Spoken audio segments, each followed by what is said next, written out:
Welcome back, YouTubers, to a first solo Smackdown review on the British Fist channel with me, your V-neck wearing, A-Daily lusting, Cody Rhodes revering, Mr. Parkin. And before I go on to this episode of Smackdown and review the actual show, I just want to go ahead and make some ground rules here that I'm going to try and accomplish on these reviews. Firstly, I know Smackdown is not really the most talk-worthy show. There's not many talking points that come from it. So instead of just talking about Smackdown and what happens on it, I'm going to try and bring in other topics into the reviews, maybe even some like little comedy skits or, you know, just general comedy stuff. And more importantly, I want you guys to talk about Smackdown. I want you to comment in the comment section below. I also want to try and make these reviews fun and entertaining. I mean, I see so many people on YouTube and their reviews are just boring because all they do is sit there and talk about Raw or talk about Smackdown or TNA in the same monotonous tone. And quite frankly, I can't watch videos like that. They're very boring to me now, which is one of the reasons why I don't watch that many videos on YouTube anymore. It's true. Also, make sure you check out for my NXT review, which is going to be coming up tomorrow night on Saturday. I've already recorded it. I can guarantee you it will be a good watch. Anyway, put your thoughts on Smackdown in the comment section below. Let's get on with this review. I don't know about you guys, but going into this week's Smackdown, I was interested in two things. I was interested in what they were going to do with Daniel Bryan after his whole injury thing, which they did on an episode of Raw, and his outburst of Triple H that happened afterwards. And I was also interested to see how they were going to follow up that double turn they did between Del Rio and Ziggler at Payback. Maybe it's just because I haven't been watching wrestling much these last 2 weeks, if not at all, but wasn't me, or was it just nice to open up with Daniel Bryan? It just felt refreshing, like someone different was opening up the show. Like on Raw, you'll generally have John Cena or CM Punk or someone like that open the show. On TNA, you'll generally have Hulk Hogan or Bully Ray or Sting open the show. Well, on SmackDown, we got Daniel Bryan. That just feels nice and refreshing, and he was going to be a focal point of this show, and I think that goes to show that he's going to be getting some kind of push down the line if he's going to be opening and potentially closing most SmackDown shows now, like the Shield were. Daniel Bryan, this is all about continuing on that little thing they did from Raw, where Daniel Bryan's injury was taken into account and they had to put the match out. He talks about never having stopped a match ever in his 13-year career due to injury, and how he's pissed off at management because they stopped the match, and how that led to Randy Orton giving him a lack of respect and patting him on the head like a dog. Basically, he wants to make up for it tonight by facing Randy Orton. And I like how WWE are using this, what was kind of like a semi-real angle, to try and further along this storyline, as well as enhance Daniel Bryan's character, especially if Daniel Bryan is going to be in the middle of some kind of push. You get Randy Orton coming out saying that he was concerned for Daniel Bryan's well-being and that he actually did respect Daniel Bryan. But Daniel Bryan, because he's delusional and obsessive now, is having none of it, and he wants a match with Randy Orton tonight, which Randy Orton duly accepts. And you know, this is good. I mean, we're getting Daniel Bryan in the opening segment and in the main event. If he's going to be getting this main event push that WWE are apparently going to be giving him, it's nice to see that he's going to be in these kind of spots, especially against talent like Randy Orton that, you know, previously main evented in WWE before. Our first match of the evening was a match that we've never, ever seen before. Cody Rhodes versus Sheamus with Damien Sandow at ringside. You know, Sheamus won this match with a cloverleaf, and Sandow attacks him post-match. You know, I don't get it with WWE and their protection of Sheamus. If you wanted to have the heels actually look semi-decent here and not give Rhodes a clean loss, and to try and get them over a little bit more and try and get Sheamus over a little bit more as a result, why didn't you just have Damien Sandow come in, cause a DQ, and then beat down on Sheamus? Then it means that Cody Rhodes is not eating a pin, you know, and it means that the heels would get more heel heat, blah, blah, blah. So everyone would win. But it doesn't seem like WWE ever want to do that because they're too busy protecting their pre-show hero, Sheamus. So we got about 4 weeks now until Money in the Bank. And I just wonder when WWE are going to announce the competitors in the Money in the Bank. I believe last year they announced them straight away. And I do wonder, you know, are we going to be getting some qualifying matches like we did last year? Do you remember on Smackdown last year they had those qualifying matches to try and see who would be getting into the Money in the Bank? I do wonder when they're going to announce these Money in the Bank participants, and are they going to do it using the qualifications like TNA have been doing recently for the Bound for Glory series? You can tell when WWE are trying to phase someone out of a championship when they give them their rematch after losing the belt at a pay-per-view. That's SmackDown on that same week. We got Curtis Axel versus Wade Barrett. And really, who could blame WWE for phasing Wade Barrett out of the IC Championship picture now? I mean, you know, they may as well, because WWE have done shit with this guy ever since he returned last year. The shit return that he had. And he's not really had any momentum since. And It's really only been the case that he's just been there to be enhancement talent, it seems. And in my opinion, if they're going to have Wade Barrett be any kind of main event player down the line, they have to rebuild this guy big time. And could he win Money in the Bank? I don't really think so. I don't think that WWE have really built this guy anywhere near the level to win Money in the Bank, even though I feel he would be the perfect winner for a Money in the Bank. But he has nowhere near been booked to a point where he could win Money in the Bank. So Curtis Axel versus Wade Barrett. Of course, Curtis Axel gets the victory here clean, which is important to bring in when you're bringing in a new character. Give them clean victories over guys. But it looks like they're going to be feuding Curtis Axel with The Miz now, which I feel is a good mid-card feud and a kind of starter mid-card feud for Curtis Axel going forward, as they're going to try and probably most likely book him very strongly as a mid-carder from now on. So after what I thought was a very good Divas match, actually, for Divas match standards between AJ Lee and Kaitlyn at Payback, I was actually kind of semi-interested in how they were going to do this storyline. They did that thing on Raw with AJ Lee being in a segment and interacting with Stephanie McMahon, which was a great way of highlighting the Divas champion. And on SmackDown, they did AJ Lee versus Natalya. Natalya has lately been the one comforting Kaitlyn, with AJ Lee kind of fucking with Kaitlyn's mind. AJ Lee gets the victory here. I wasn't really too interested in the match. I think the funniest thing about this segment was the post-match where Kaitlyn ends up attacking Aksana and pouring trash on her after she called her trash. I thought that was hilarious. And also, one thing I want to note here.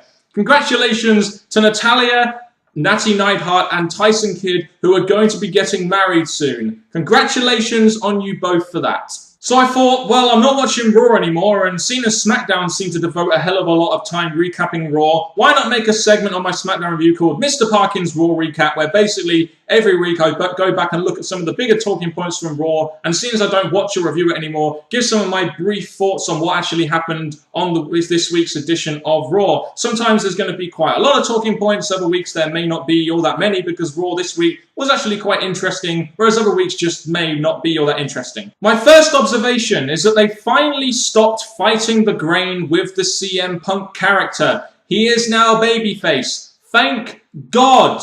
If WWE should have learned anything from the last year with CM Punk, is that he just will not work as a heel anymore because people want to cheer the guy. So him being babyface now is an incredibly good thing going forward for WWE, in my opinion. And it looks like he may be moving away from Paul Heyman as we got the main event coming around, which ended up being all about setting up Brock Lesnar versus Punk in a main event segment, which pretty much gave us our SummerSlam main event. I imagine this is going to be a big match and a big angle going forward for the WWE. I imagine there'll be some kind of friction there between Punk and Heyman, and with all that going on. And hopefully this will help solidify Punk going forward as a top babyface for WWE, which is really what the Summer of Punk should have been all about, really. And not to mention the fact, the real main event of the show, in my opinion, was the great fake out.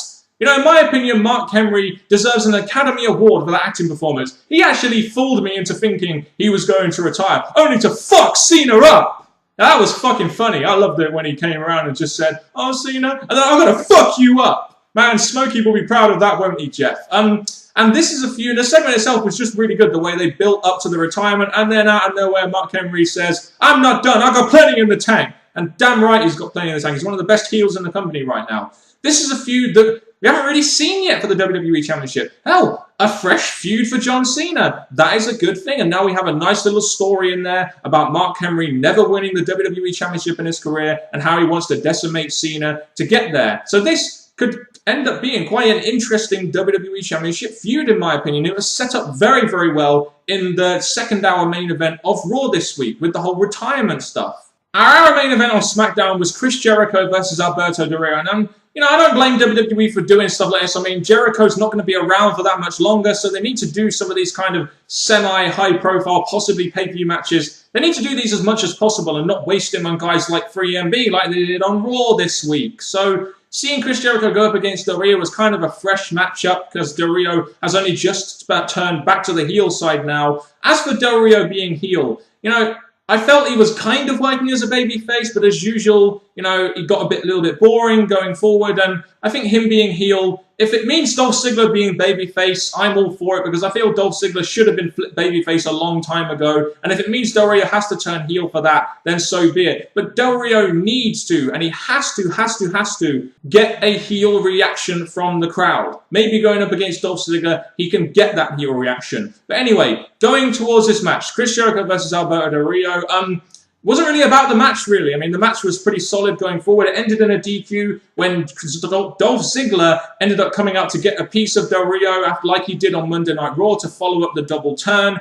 Chris Jericho gets pissed off about this, gives him a code breaker, and Del Rio basically ends the segment by kicking Dolph Ziggler in the head, just like he did at Payback, you know, insinuating more of this concussion angle that they're doing with Dolph Ziggler right now to try and get him over as a babyface. So all those people that were pissed off about Dolph Ziggler losing the World Heavyweight Championship, you guys need to be a bit more patient. This is just WWE's way of trying to get heel heat on Del Rio. If Ziggler won that match, they would have never have got heel heat on Del Rio. And in my opinion, Ziggler wouldn't be anywhere near as over as a face. So, in my opinion, you guys need to chill out a little bit and just see how this Ziggler thing goes. Because the way I see it, it'll probably end up with Dolph Ziggler overcoming the odds and winning back his World Heavyweight Championship. Well, at least I think that's what they're going to do. And I'm genuinely interested to hear your thoughts on the double turn they did at Payback with Del Rio turning heel and Ziggler turning face. And also how you feel about the concussion angle they did with Dolph Ziggler to try and get him over a little bit more.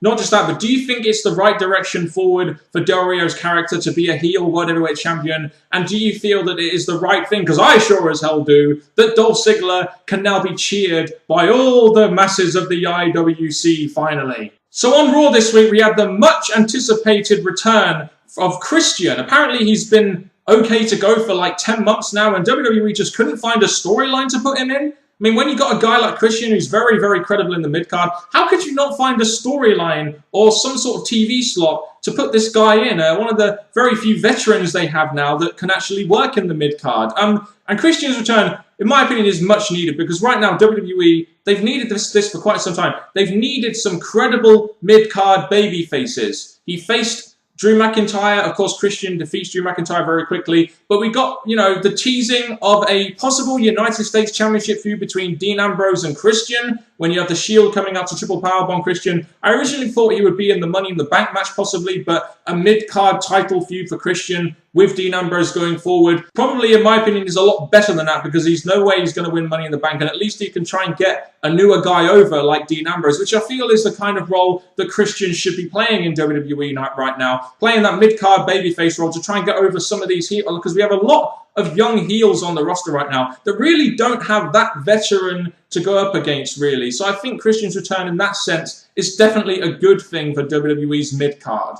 So as we found out in the opening segment, the main event of the show was a rematch from Raw, Randy Orton versus Daniel Bryan. Basically, this new super aggressive Daniel Bryan, I haven't really seen too much of this, as I haven't been watching wrestling for the last 2 or 3 weeks or so. But this new aggressive Daniel Bryan is really good. I'm liking this new aggressive Daniel Bryan. I believe this is exactly what they should have done with him when he won Money in the Bank and he was in main events. I just kind of feel that's how they should have gone about doing it, but they're doing it now, which is good. And the crowd was really into this match, and I think that Daniel Bryan, being as aggressive and over as he is only helping the crowd a little bit more. So this was a really good main event, in my opinion. The crowd was really into it, and that's a very good thing, considering that apparently one half of the Smackdown arena was tapered off because they didn't barely have any attendance. But it seemed like most people in attendance there really wanted to do Daniel Bryan's yes chant, which is definitely a good thing going forward if they want to put him in some sort of main event feud with John Cena down the line. Bryan ends up winning this match by count out, but there's a nice little nuance to his character here, actually. Daniel Bryan complains to the referee and doesn't want a count-out victory. I like the fact that he wants to try and beat Randy Orton clean, to try and prove himself, to try and prove that he isn't the weakling, and he wants this match restarted. I wonder if we'll be getting this match at Money in the Bank, possibly, in some kind of stipulation or gimmick kind of match. I don't really know. But one of the things I'm interested in right now, apart from Daniel Bryan's push and how over he is right now, is I wonder which one of these two is going to be heel going forward. You know, it really seems like both of these guys have kind of been teasing heel nuances for these last couple of weeks after Payback, etc. I think most likely Daniel Bryan will be turned heel because they'll probably want to feud him with John Cena down the line and give Cena a fresh opponent and give him Cena another sort of good match with another good worker. But in my opinion, I feel Orton's character definitely needs the heel turn more. I just think his babyface character is getting incredibly stale right now. And Orton was always better as a heel, in my opinion. So if you're going to turn one of these two heel, WWE, please, oh please, oh please, let it be Randy Orton. So my overall thoughts on this edition of SmackDown is that it was a pretty solid show. And unlike watching Raw, which is 3 hours, and to me, I just really can't get through it at all, SmackDown to me is the much more digestible show. There may be less talking points and less happening, but it's a more solid, well-rounded wrestling show, in my opinion. I'm really interested in seeing where they're going to go with Daniel Bryan now. Hopefully that will be a staple of SmackDown going forward. I'm also interested in seeing how they're going to book Del Rio and or Ziggler as a babyface going forward after that double turn. Sorry, we didn't really get too much on it this week, but hopefully they'll accentuate it in the weeks going forward, as that will be the World Heavyweight Championship feud going into Money in the Bank, I imagine. Just waiting now for WWE to announce who's going to be in the SmackDown Money in the Bank, and at some point down the line, I'll kind of give my predictions on maybe who will win Money in the Bank using some of the characters on the SmackDown review. I know me and NJ are planning on doing the video at some point down the line, saying who we feel could win the Money in the Bank and who we feel is kind of out the running. So give me your thoughts on this edition of SmackDown, as well as some of the talking points I've gone throughout the show. I hope you enjoyed this review. If you have any feedback or anything on how I could make this review better, possibly, please let me know down in the comment section below. But I have been Mr. Parkin, your V-neck wearing, even though I'm not wearing one today, AJ Lee Lusting, Cody Rhodes revering YouTuber here. Thank you very much for watching, guys. Goodbye.